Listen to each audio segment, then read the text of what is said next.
Selamat datang di Ermo TV.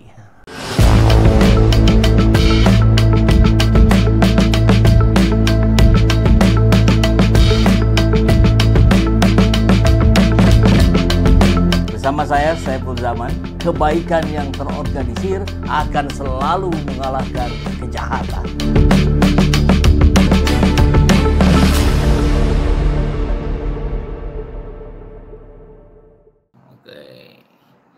Rismond Sianipar protes Jokowi diistimewakan. Oke, kita bahas.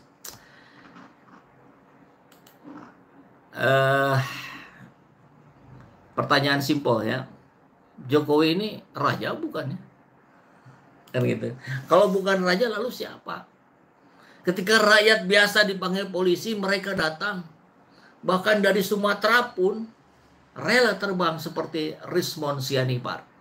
Tapi ketika mantan presiden dipanggil, polisi yang justru datang ke rumahnya.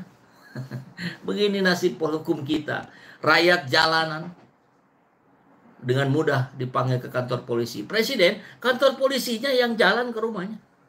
Katanya ini negara hukum. Tapi yang kita lihat malah negara memperlakukan khusus. Lokasi pemeriksaan pun bisa dinego, asal punya jabatan dan sejarah kekuasaan. Katanya, bukan karena sakit. Bukan juga karena cuaca, tapi karena agenda yang tak bisa ditinggalkan. Agenda mana yang lebih penting dari membuktikan bahwa Anda tidak berbohong kepada rakyat? Iya kan? 12 orang dituduh mencemarkan nama baik. Tapi yang ingin mereka lihat cuma satu, ijazah. Bukan cerita, bukan pembelaan, bukan lokasi alternatif. Dan Rismond benar.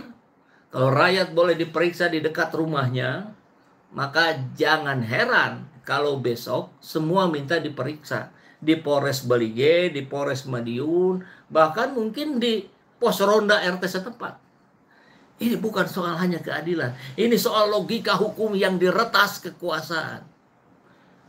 Narasi baru, pola lama.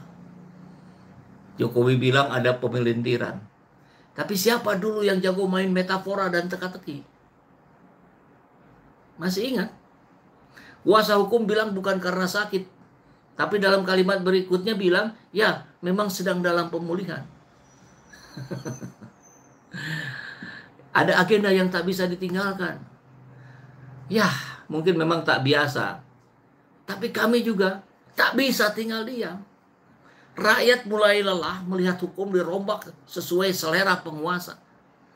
Dan yang minta penjelasan justru yang dijadikan tersangka. Kan ini yang repot kalau kejadian. Kalau semua bisa diistimewakan, lalu kenapa hukum tetap memakai kata adil? Kalau rakyat disuruh patuh, tapi penguasa bebas memilih lokasi, maka kita tak sedang hidup dalam negara hukum. Tapi kita hidup dalam dongeng kerajaan, di mana satu orang tak bisa disentuh karena dia mantan raja.